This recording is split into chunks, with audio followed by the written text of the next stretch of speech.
15 ഭാഷകൾ 7000 തിയേറ്റർ വരികയാണ് രജനീകാന്തിന്റെ കബാലിക്ക് ശേഷം. അതുക്കുമേലെ 2.0. ഞാൻ ഒരു തടവ് സൊന്നാൽ അത് 100 തടവ് സൊന്ന മാതിരി. അത് ഒരു കാലത്തെ പഞ്ച് ഡയലോഗ്. എന്നാൽ ആ ഡയലോഗിന് ഇന്നും ഒരു കോട്ടവും തട്ടിയിട്ടില്ല. അതാണ് സ്റ്റൈൽ മന്നൻ. ഓരോ വരവിനും കാത്തിരിക്കുന്നത് ലോകമൊട്ടാകെ കോടിക്കണക്കിന് ആരാധകരാണ്. അതുകൊണ്ട് എത്ര കോടികൾ മുടക്കിയാലും ആ കോടികളെല്ലാം സിനിമ റിലീസിന് മുൻപ് വാരിയിരിക്കും. ശങ്കർ രജനി സയൻസ് ഫിക്ഷൻ ചിത്രമാണ് 2.0.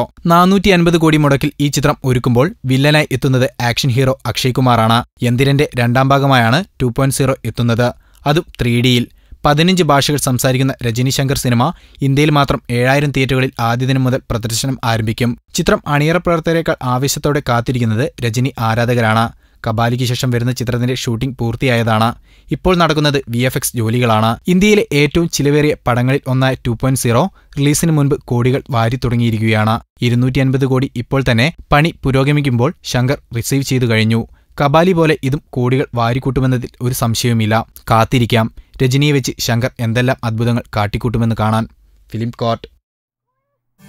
ഞങ്ങളുടെ അഭ്യർത്ഥന മാനിച്ച് സബ്സ്ക്രൈബ് ചെയ്തവർ 1,00,000 കവിഞ്ഞിരിക്കുന്നു. നിങ്ങൾ വൈകിയോ? എങ്കിൽ ഉടൻ സബ്സ്ക്രൈബ് ചെയ്യൂ. Film court.